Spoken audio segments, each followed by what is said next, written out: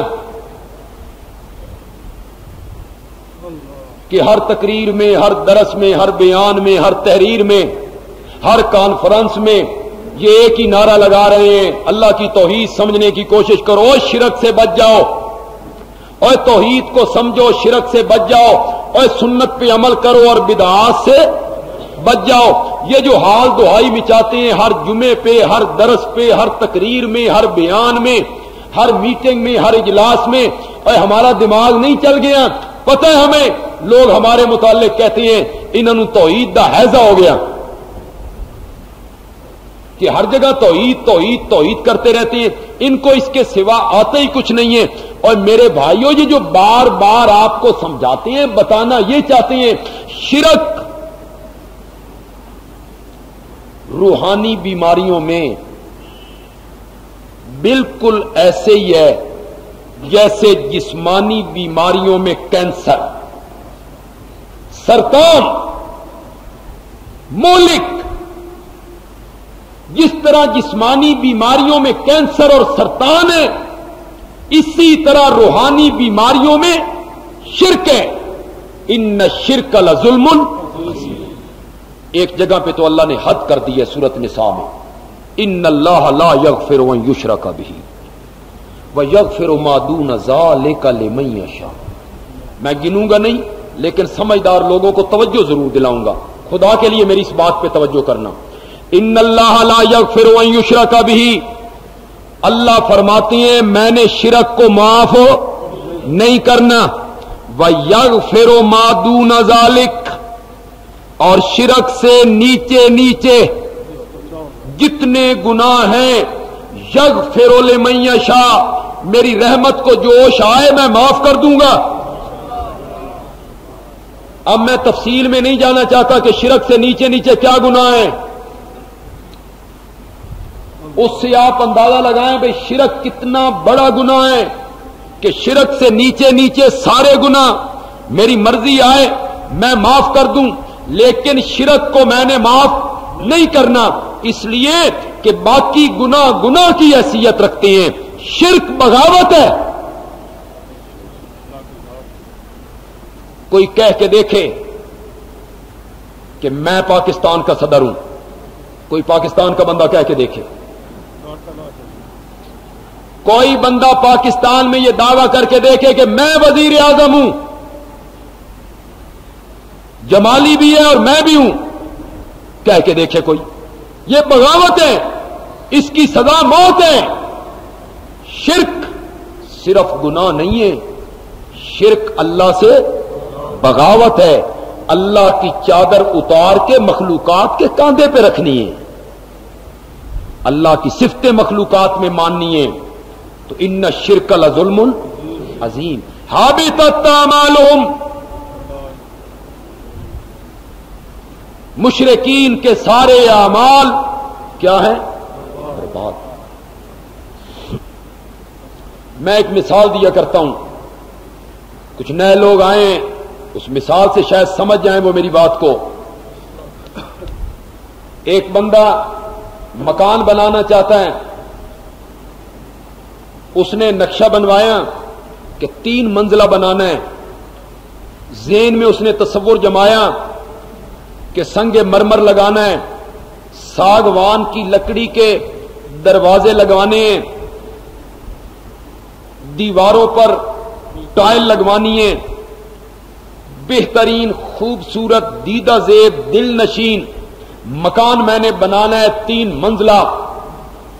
وہ ملک صاحب چودھری صاحب اپنے پلاٹ پہ آئے، راج مزدور ان کے ساتھ ہیں، اور انہوں نے آ کے اس کی پیمائش کی، اور راج مزدوروں سے کہتے ہیں اٹھاؤ بھائی دیواریں شروع کرو، یہ نقشہ ہے، اس کے مطابق دیواریں اٹھانی شروع کر دو.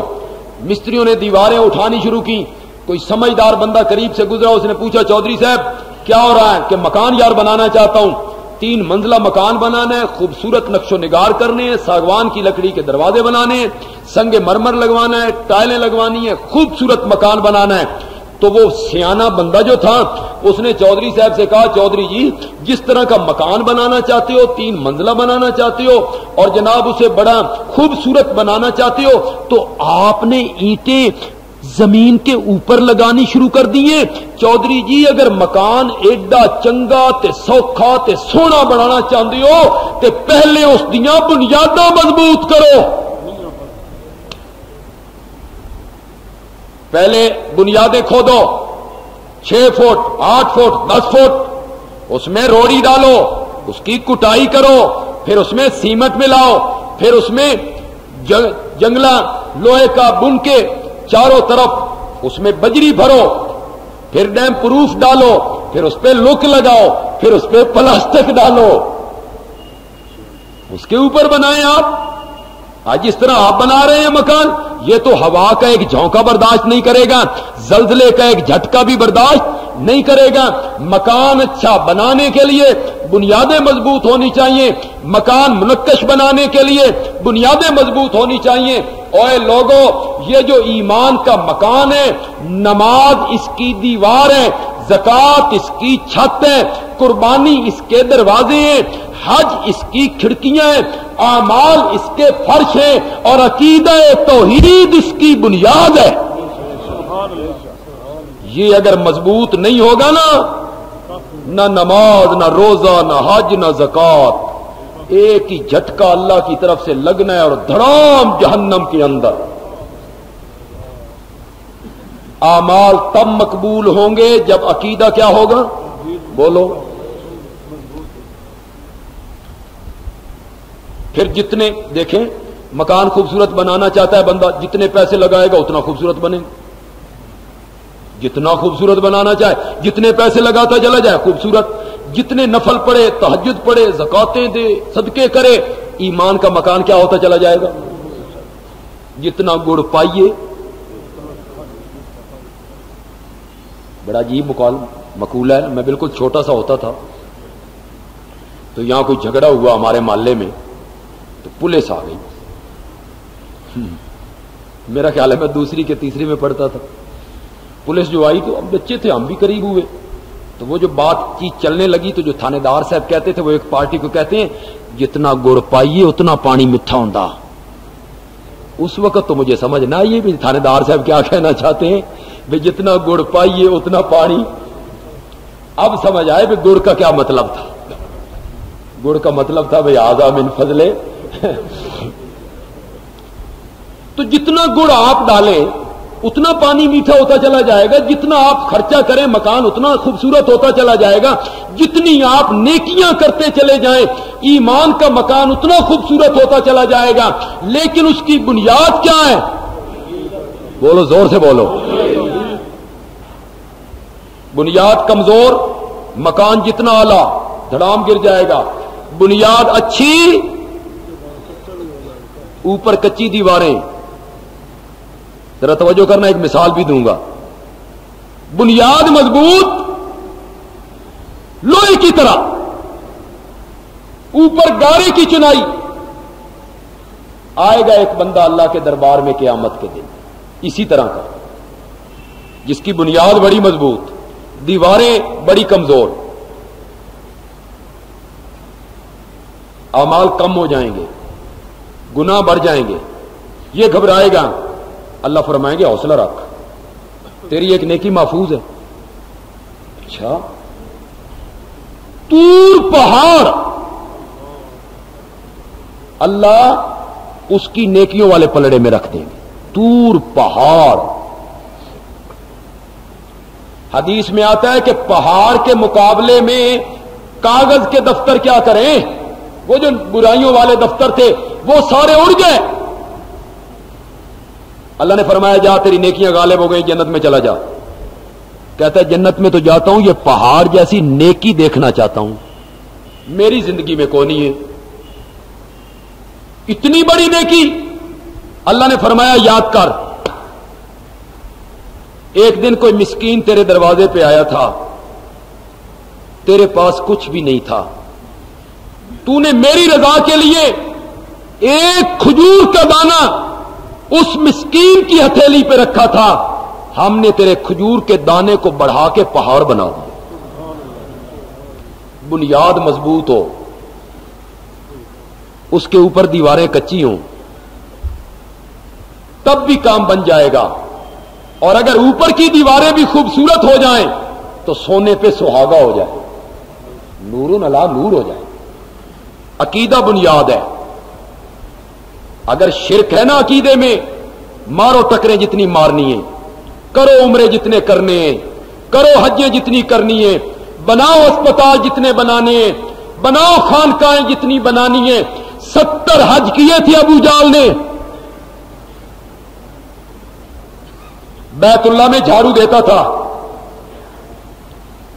کوئی عمل بھی اس کا مقبول ہو نہیں ہوگا۔ وَفِي النَّارِ هُمْ خَالِدُونَ، اور وہ آگ میں ہمیشہ رہیں۔ مشرکوں نے ہمیشہ آگ میں رہنا ہے۔ اب آگے اللہ دوسری آیت میں کیا کہنا چاہتے ہیں؟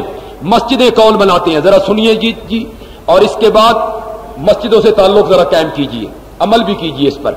انما یامر مساجد اللہ من آمن باللہ وبالیوم الآخر واقام الصلاۃ وآت الزکاۃ، مشرکوں کے لائق نہیں کہ وہ مسجدیں آباد کرتے رہیں، اس کی تعمیر و ترقی میں حصہ لیں، وہاں صفیں بچھائیں، دریاں بچھائیں، آذانیں دیں، پانی کا انتظام کرتے پھریں، نمازیں پڑھائیں، تکبیریں کہیں، کھولیں مسجد، بند کریں۔ مشرکوں کو یہ لائق نہیں۔ یہ لائق کس کو ہے؟ من آمن باللہ، جو ایمان لایا کس پر؟ اللہ پر۔ جس طرح اللہ چاہتا ہے اس طرح ایمان لایا، یعنی لا الہ الا اللہ محمد الرسول اللہ، اس کا اس نے اقرار کیا۔ والیوم الآخر، اور ایمان لایا قیامت کے دن پر۔ واقام الصلاۃ، اور اس نے نماز کو قائم کیا۔ وآت الزکاۃ، اور زکات وہ دیتا ہے۔ یہ لوگ ہیں مسجدوں کو آباد کرنے والے، یہ لوگ ہیں مسجدیں تعمیر کرنے والے، یہ لوگ ہیں مسجد کی تعمیر و ترقی میں حصہ لینے والے، جو اللہ اور اللہ کے رسول پر قیامت کے دن پر ایمان رکھتی ہیں، نماز پڑھتی ہیں، زکات دیتی ہیں، اور ان کی سب سے بڑی خوبی ایمان کے بعد یہ ہے ولم یخشا الا اللہ، وہ دین کے معاملات میں اللہ کے سوا کسی سے نہیں ڈرتے ہیں۔ وہ ڈرتے ہیں تو صرف کس سے؟ سن لیا آپ نے؟ مواحد کون ہوتا ہے؟ مواحد کون ہوتا ہے؟ جو دین کے معاملے میں کسی کی پرواہ نہ کرے، ملامت کرنے والوں کی ملامت سے نہ ڈرے، صرف ڈرے تو کس سے؟ یہ جو ہمارے بہت سے مواحد بدعات کا ارتکاب کرتے ہیں اور شادیوں کے موقع پر غیر شرعی رسمیں کرتے ہیں، جب ان سے پوچھا جاتا ہے کہ یہ کیوں کرتے ہو، تم تو نمازی بھی ہو، حاجی بھی ہو، مواحد بھی ہو، یہ کیوں کرتے ہو؟ تو وہ کہتے ہیں جی برادری میں بھی تو ناک رکھنا ہے نا جی، برادری کو بھی تو راضی کرنا ہے نا جی، اور جی ہم تو نہیں یہ چاہتے تھے، بس جی دولہے کا ماموں ڈھول لے کے آ گیا، اب کیا کریں جی، ماموں ناراض ہو گیا تو پھر بیوی کتنے رہنی۔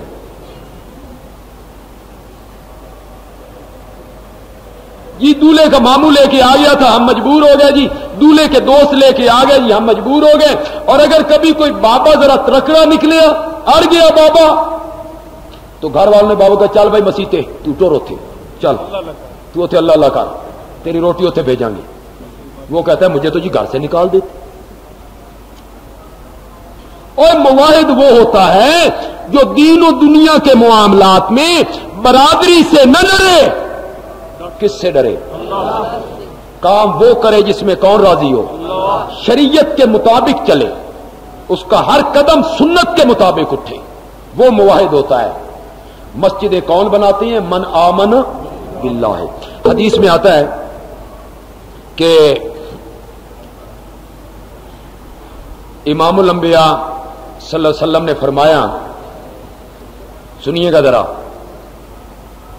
جو آدمی مسجد کا خیال کرتا ہے، دل لگاتا ہے، آباد کرتا ہے، صبح و شام مسجد میں آتا ہے، مسجد کی آباد کاری کی طرف توجہ کرتا ہے، ہوتے ہیں نا بندے ایسے بھائی، آپ کی نگاہوں میں بھی ایسے بندے ہوں گے، مختلف مسجدوں کے متولی ہیں، ہر مسجد میں کوئی صدر ہوتا ہے، سیکٹری ہوتا ہے، کچھ ممبر ہوتے ہیں، وہ کام کرتے ہیں، صفے صحیح ہیں، وضو خانہ صحیح ہے، بلب صحیح ہے، پنکھے صحیح ہیں، نمازیں ہو رہی ہیں، اذان صحیح ہے، سپیکر صحیح ہے، یہ سارا انتظام و انصرام کرتے ہیں۔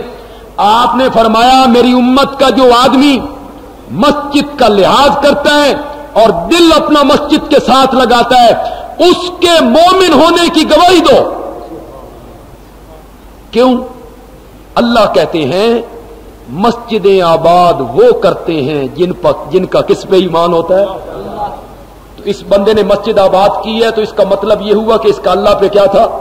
ایمان تھا، یہ موحد بندہ تھا، یہ مومن بندہ تھا جس کا دل مسجد سے اٹکا رہا۔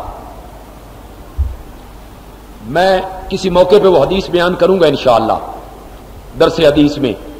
5 بندے ہیں جن کو اللہ قیامت کے دن اپنے عرش کے سائے کے نیچے جگہ دے گا۔ 5 بندے جس دن کوئی سایہ نہیں ہوگا، اللہ اپنے عرش کے سائے کے نیچے جگہ دیں گے۔ ان میں ایک بندہ وہ ہے جس کا دل مسجد سے اٹکا رہا، جو ہی باہر نکلا پھر اس کے دل میں آیا یار پھر مسجد میں جاؤ، زور کی پڑھ کے نکلا، عصر کے ٹائم پھر آ گیا، عصر پڑھ کے نکلا، مغرب کے ٹائم پھر آ گیا، مغرب پڑھ کے نکلا، عشاء کے ٹائم پھر آ گیا، عشاء پڑھ کے نکلا، تہجد کے ٹائم پھر آ گیا، صبح پھر آ گیا۔ جس بندے کا دل مسجد سے اٹکا رہا اور تعلق قائم رہا، اللہ فرماتے ہیں قیامت کے دن اپنے عرش کے سائے کے نیچے جگہ عطا کر۔ اب ہماری حالت یہ ہے کہ نمازوں میں بھی، خاص کر کے جمعے میں بھی، ہماری کوشش ہوتی ہے کہ پچھلی صفوں میں اور دروازے کے قریب جگہ ملنی چاہیے تاکہ 2 رکعتیں جب پڑھی جائیں امام صاحب ابھی دوسری طرف سلام نہ پھیریں، ہماری جوتیاں باہر ہوں۔ نہیں ہوتا اس طرح پیچھے پیچھے جاتے ہیں۔ مجھے معاویہ مسجد میں ہمارے دوست کہتے ہیں، حالانکہ میں ہر جمعے کو کہتا ہوں کہ بھائی آگے آئیں، اگلی صفحے پر کریں، بھائی آگے آئیں، آگے آگے آ جائیں۔ ہمارے دوست کہتے ہیں آپ جتنا بھی کہتے ہیں وہ پیچھے پیچھے ہٹتے ہیں، گیٹ کی طرف ہو جاتی۔ چھوڑ دیں یہ باتیں، میں اب وہ حدیث بیان کروں گا تو آپ یوں ہی پریشان ہوتے رہیں گے۔ نبی پاک نے فرمایا مومن مسجد میں اس طرح رہتا ہے جس طرح مچھلی پانی میں، اور منافق مسجد میں اس طرح رہتا ہے جس طرح پرندہ پنجرے میں۔ اس کا مطلب یہ ہوا کہ جو لوگ تنگی کے ساتھ جلدی مسجد سے باہر نکلنا چاہتے ہیں، نبی پاک نے تو ان کو منافق کہا، اور مومن کی علامت بتائی ہے کہ وہ مسجد میں خوش ہوتا ہے جس طرح مچھلی پانی کے اندر خوش۔ کئی دفعہ دیکھتے ہیں اگلی صفوں میں کھڑے ہیں، فرض نماز ہو گئی، 2 سنتیں پڑھی، اب جناب اٹھ کھڑے ہوئے ہیں، کبھی ادھر دیکھتے ہیں کبھی ادھر دیکھتے ہیں، کبھی کوئی سوراخ تار دینے پہ کتھوں نکلا۔ بعض اوقات ان کا خیال ہوتا ہے کہ لتاں دے تھلوں نکل جاوی، پھر کبھی جناب ایک نمازی کو یوں دھکا ماریں گے، دوسرے کو یوں دھکا ماریں گے، کسی کے آگے سے گزریں گے۔ جناب 1 منٹ 2 منٹ کے لیے یہ نہیں ہے کہ بیٹھ جائیں، ذکر کر لیں، سبحان اللہ، الحمدللہ، اللہ اکبر، آیت الکرسی، کلمے کا ذکر کریں، بیٹھ جائیں۔ پیچھے جگہ خالی ہوتی ہے تو بڑے وقار سے اور جناب خوبصورتی کے ساتھ پیچھے نکلیں، لوگوں کو دھکے نہ لگیں، لوگوں کے آگے سے نہ گزریں۔ آپ کو بھی یہ احساس ہوا نا کئی دفعہ کہ جب آپ پیچھے کھڑے ہوتے ہیں اور اگلے بندے گزرتے ہیں اور کوئی جگہ نہیں ہوتی تو اگلا بندہ ایک کندھا یوں مارتا ہے، آپ یوں ہو جاتے ہیں۔ بعض اوقات بندے کا سارا سینہ جو ہے وہ قبلے سے پھر جائے۔ کیوں ایسا ہوتا ہے؟ کیوں مسجدوں میں آپ کا اور ہمارا دل نہیں لگتا؟ یہ نفاق کی علامت کیوں پیدا ہو گئی ہے؟ ایمان کی علامت پیدا ہونی چاہیے کہ مومن کا دل جو ہے وہ مسجد کے ساتھ لگنا چاہیے. یہ دوسرے معنی کا اللہ نے جواب دیا جی کہ یہ بیت اللہ بناتے ہیں, حاجیوں کو ستو پلاتے ہیں. اللہ نے فرمایا ان کے اعمال کی پرواہ نہ کرو, حبطت اعمالہم, ان کے اعمال کی وقت کوئی. دیکھیں جی جمعیت اشاعت التوحید و سنہ کے زیر اہتمام ربیع الاول میں 12 جلسے ہو رہے ہیں جی. باہر آپ اشتہار پڑھیں گے جی, 12 جلسے مختلف مسجدوں میں. پہلا جلسہ ہے جی سوموار کو 25 بلاک میں, دوسرا جلسہ منگل کو گلشن کالونی میں, تیسرا بدھ کو ہمارے مدرسہ ضیاء العلوم تقوی مسجد یاسر پارک میں, اور جمعرات کو فاروق اعظم نیو سیٹلائٹ ٹاؤن میں. پہلا جلسہ 25 بلاک میں پیر کے دن جی. ہمارے جتنے ورکر ہیں, دوست ہیں, احباب ہیں, ساتھی ہیں, جماعتی ہیں, جماعت کو پھلتے ہوئے پھولتے ہوئے ترقی کرتے ہوئے دیکھنا چاہتے ہیں, ان کا دل ہوتا ہے, تو میں گزارش کروں گا کہ آپ تمام جلسوں میں شریک ہوں.